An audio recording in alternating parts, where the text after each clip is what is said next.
So you think that they wouldn't hire a C-suite who's not white or not Jewish? In entertainment, no. There's also a slight glass ceiling for that. I feel like there's a glass ceiling. It's not quite like being breached yet. You're not going to see a CFO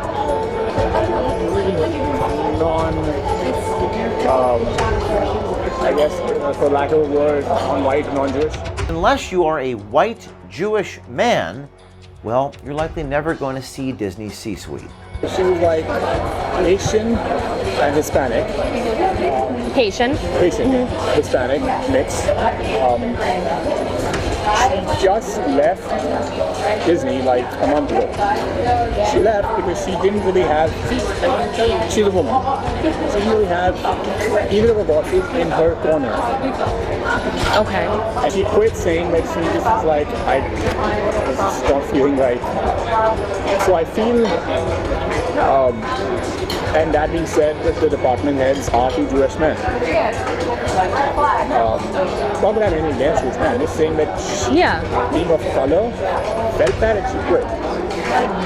Because she just said that I can't seem to like him. The very well qualified Haitian Hispanic woman who had rapidly worked her way up the Disney ladder left the company acknowledging that she likely had no future there, oddly enough, because she wasn't white, Jewish, or man enough. So maybe there's this juxtaposition between corporations, especially in entertainment, that say, you know, we want diversity and all of these things, but then in reality, but it's a number. Like, you know, like I've done those reports for diversity inclusion. They make us do it every year, saying, okay, like look at the shows, tell us the diverse cast, all crew members are in there. So the same number can't go up. And I'm like, yes, it's gone up, but I feel like that's like a forced metric. Does every department have diversity spreadsheets? I'm seeing a pattern here, and that is from Disney's hiring practices. what about like the LGBTQ? I want to see them do it more in like the kids' shows. That'd be great, yeah. It's the way the world is. You can't like pretend it doesn't exist, right? Yeah. And say like, oh, we're just going to show like one section of society, that's all the world is. The world is like full of everybody. Right. And that should be on screen. So Disney's philosophy is that you're never too young to learn about the LGBTQ agenda. Do you think Bob Iger is corrupt? Now, yes. Now he just wants to stay in power. He, like many, believe Bob Iger is corrupt.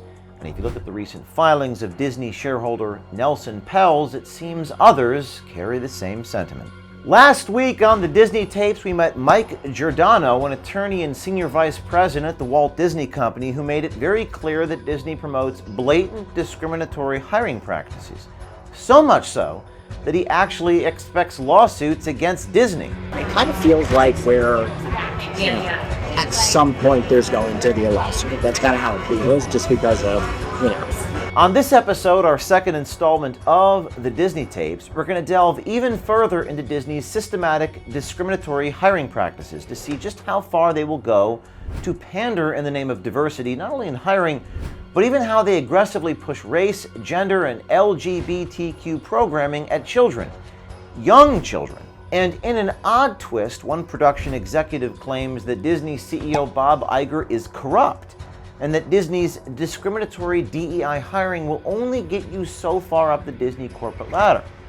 But if you wanted to get a top job in Disney's C-suite, you better be a white Jewish man.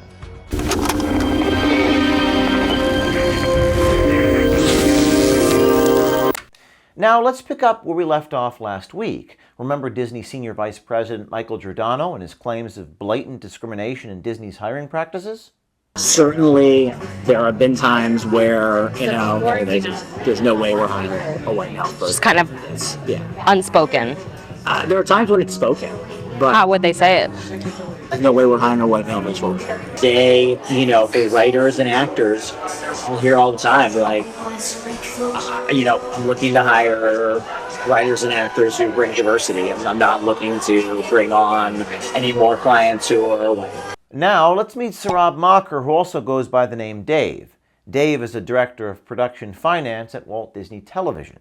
He is intimately involved in Disney's production business behind the scenes. I don't know if you've heard of the show Rookie, ABC Network. Yeah. Yes. Yeah, you're producing it. Okay. What is your role in So I'm doing all of that? production finance executive. I'm involved with like the actual production of the show.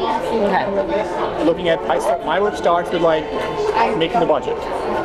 That's my domain. Really, the budget for the show, that's my real work. Okay. Starting it. Right. So you work on the budget, you work with the different departments, and you kind of like wrangle together a number and you give it to the network and say, is this okay with your target? If it is, then it's a green lit. You lock the budget, and you take it from there.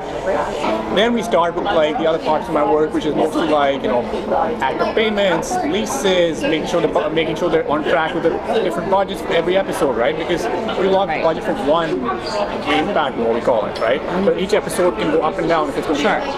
So you have to make sure that if it goes up, something comes down. So you kind of like. Oh, okay. Yeah. So you're like managing it in real time? Yes, really like managing the producer, executive producers, make sure they are on target with what the network and the platform does.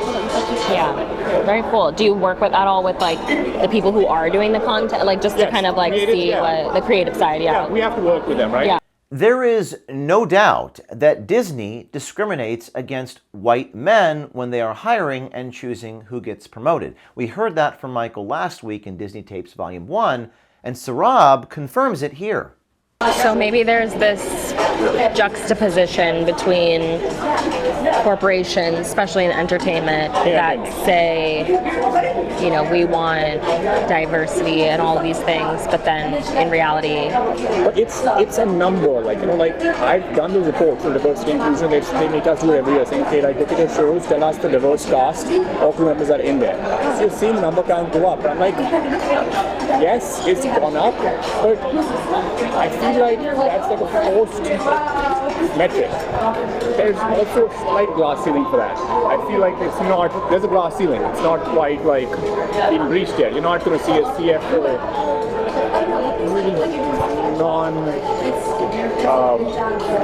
I guess, for lack of a word, non-white or non-Jewish. what's included in the diversity columns? So they'll say is the cast diverse? They have a lead cast member who's of color. Do they have a cameraman, or do they have a director who's of color? So that way we're good. That I can say. I've seen a lot of directors, people who have color, getting opportunities. And as a writer, People of color. Yeah. What? Michael, the senior vice president, also acknowledged Disney's diversity spreadsheets in last week's report. Does every department have diversity spreadsheets? I'm seeing a pattern here. And that is from Disney's hiring practices. Not a week goes by without a news headline about potential medical supply shortages, threats to our infrastructure or power grid. And you remember what they pulled during the last pandemic. Certain medications were mysteriously out of stock. No way will I ever let that happen again. In today's unpredictable world, it's all about being prepared for who knows what they have in store for the next pandemic. Our friends and supporters at the Wellness Company have designed this unique, prescription-based medical emergency kit that is packed with 8 potentially life-saving prescription-only medications, including Z-Pak and ivermectin, which I used myself while out on the road and starting to feel a bit under the weather. Health is everything, and this is a great opportunity to order a Wellness Company Medical Emergency Kit. The Wellness Company Medical Emergency Kit stands ready to treat over 30 common ailments, ensuring you'll have access to vital medications when you need them most. And now save $45 per kit when you order using the code OMG. Get ready to write this down. Get your Wellness Company Medical Emergency Kit at twc.health/OMG. That's twc.health/OMG. That's twc.health/OMG. And save $45 per kit today when you use code OMG. Now, let's look at the lengths that Disney will go to push a woke, diverse agenda into kids' programming. Young kids. And also hear firsthand why they would do such a thing. According to Disney Dave, it's a good idea to get younger kids introduced and educated on the ways of LGBTQ. What about like the LGBTQ? Yeah. I want to see them do it more in like the kids shows. That'd be great. Yeah. Are you asking me on a date? Your pulse and heartbeat have quickened. No. It's the way the world is. You can't like pretend it doesn't exist, right? Yeah. And say like, oh, we're just gonna show like one section of society. That's all the world is. The world is like full of everybody, Right. and that should be on screen. That's my little sib Blake and her girlfriend Ghibli. Following in Mom's wake. Oh, nonsense. I'm just an architect. It's important, I think, for me to see like, you know, the LGBTQ stories and like, especially for kids, so that they can understand all of that and you know, introduce it to them just so that they're comfortable and all this stuff. Like, do you think that Disney like makes that a priority? I think they are. To an extent, they Do you think it's authentic? Like, you are. Not quite. Netflix does it better. So, Disney's philosophy is that you're never too young to learn about the LGBTQ agenda. Apparently, even Dave thinks Disney has gone too far, pushing the DEI thing in their programming. He talks about in one recent failed show, Debt and Other Details, where Disney tried so hard to push the DEI window that it totally tanked the show. I feel like in our show we insert diversity when it's not really like organic to the story. it's It kind of stands out. Like this just feels like a weird. orchestrated, kind Yes, of. that's the word, orchestrated, right? Like we did a show called Death and Other Details. What's it called? Death and Other Details. Okay. It just came out a couple months back. Now it's a whodunit. It's good star cast. Supposedly, the main lead was a really big actor. He is a very big actor. Okay. It flopped. The audience didn't connect. According to Dave, the cause and failure of one of Disney's many flops was again attributed to trying to force DEI into programming where it was not only out of place, it was highly inauthentic. It happens. Yeah. But you know, if you did the analysis, the post-mortem of it, you're just like, why? Because the story, they just tried to feed in so much diversity and they took away from what could be authentic. It just didn't feel authentic. You know, Yeah. The characters felt like, oh, they're trying to hit a box. Like, there's one lesbian character there, there's one like African American, there's one Indian, there's one Chinese, there's one this. But it just felt like these people would never be together in that setting. You know what I'm saying? Wouldn't you have liked to be a fly on the wall in that meeting, just watching the guy with the DEI checklist? Chinese, check. African American, check. Lesbian, check. Indian, check. Kind of, yeah. It's just like, it doesn't feel authentic. I'm like, that's the word you guys missing. Authenticity, you know, like, when you're doing a show, it's gotta feel real. It's gotta feel like, wow, this is like, the way it is. Really? At what point do they realize that DEI just isn't working? For the audience or for the shareholders? On top of all of this, Disney executive Dave even tells our undercover journalist how he feels Elon Musk doesn't believe in free speech and is only out there to seek attention. Something that was like, you know, obviously there's all this drama with Bob Iger and Elon Musk and like all this stuff, and like I was reading something because you know people have come down on Disney. He does stuff for like publicity. Okay. But it works for him. So I don't take what he says literally. Like Elon believes this. Do you think he actually believes in free speech? No. He doesn't. Alright, so his biggest thing was I want free speech, right? Right. People joined Twitter and started impersonating him. He blocked those people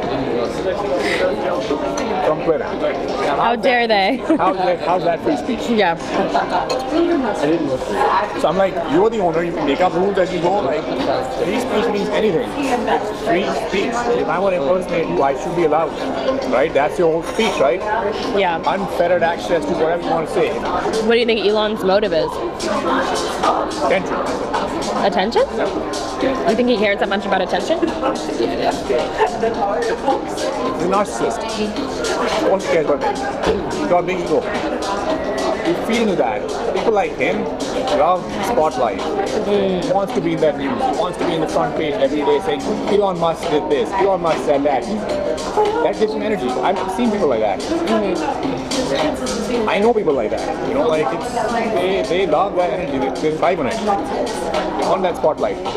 I've had it with all my personal and private information being exposed and exploited by big tech and big government, so I'm joining my friend Eric Prince, and I'm switching to my new unplugged phone. Protect your privacy. Get your very own unplugged phone. Go to unplugged.com/OMG. That's unplugged.com/OMG. Take your privacy back. Unplugged.com/OMG. Now let's get back to Disney's discriminatory hiring practices. Just when you thought there is no way Disney will hire you if you're a white man, Disney Dave tosses us a curveball. Imagine seeing this ad in the Help Wanted section. Job opening, Disney C-suite, must be a Jewish white man. Okay, so it isn't quite that overt. But let's say that you're lucky enough to get a job at Disney and you're setting your sights on going all the way up the corporate ladder. What's it going to take to get there? Again, by now, it has clearly been established that it's almost impossible to get hired and or promoted at Disney as a white man. You know, I've been at the company 11 years now, so I have friends in HR and I have friends in those divisions, and they're like, look, nobody else is going to tell you this, Mike, but they're not considering any white males for this job. They're just not. That's not what they're like. And of course, we heard how Disney even bonuses executives for hiring non-whites. There's literally like a percentage of my bonus at the end of the year is theoretically based on whether I have hired, supported, mentored people who bring diversity. Whether you, what kind of mentor? What do you mean? Like if I've done things to help further the careers of people who bring diversity. Oh, wow. That's hiring them or helping them to get promoted or mentoring them. That is until you apply for a job in Disney's coveted C-suite where their top executives hang out. Though Disney makes a big show of pushing diversity, equity, and inclusion across middle management and even in their casting and staffing of their productions, Dave Makker claims that Disney has a glass ceiling when you get to the top, and you have to be a white Jewish man if you want a shot at making it into the C-suite. It was really cool to hear that, you know, that they take that into consideration, like, you know, bringing in people from diverse backgrounds and that kind of thing. There's also a slight glass ceiling for that. I feel like it's not, there's a glass ceiling. It's not quite like been breached yet. You're not going to see a CFO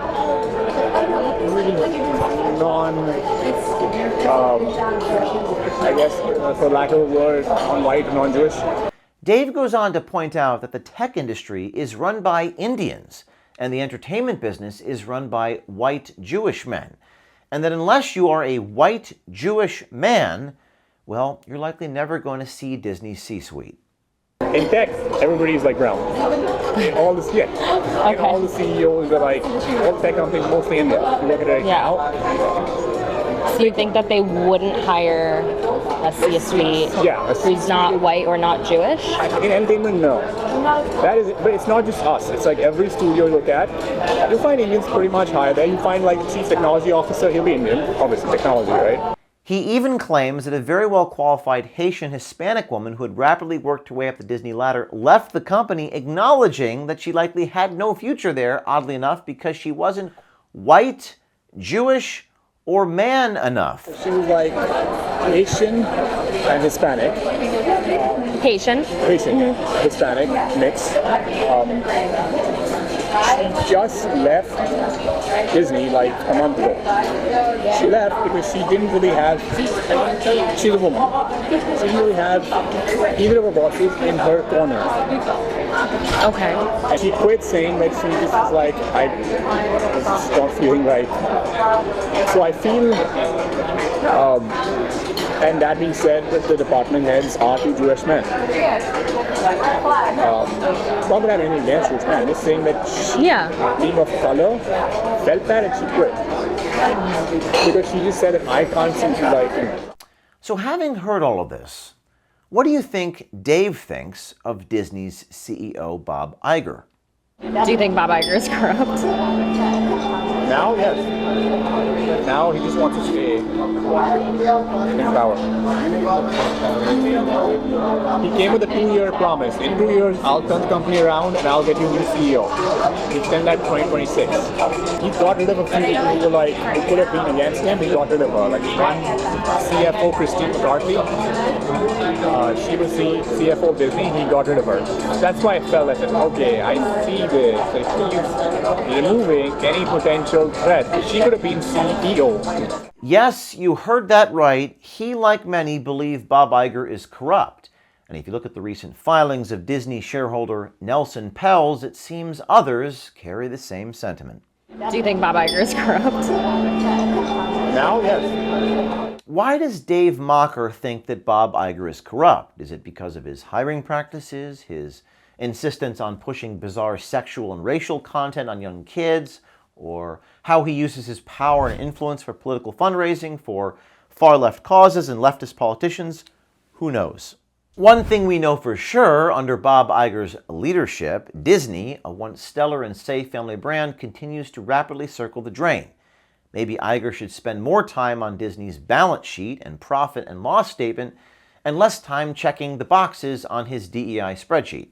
So again, I will ask, will Bob Iger clean up his act and get the mouse house whipped into shape, or will he continue to play the part of Goofy on Wall Street? If Iger doesn't get Disney fixed quickly, there may be a job opening in Disney's C-suite soon, if you're a white Jewish man. Let us know what you think in the comments below. Next week, we'll release Disney Tapes Volume 3, where we dive into a different executive from Disney. Stay tuned. If you want to become an American swiper, go to o'keefemediagroup.com. And if you have been a victim of discrimination at the hands of Disney, reach out to us and we will attempt to assist you with our Citizen Journalism Foundation. Stay tuned.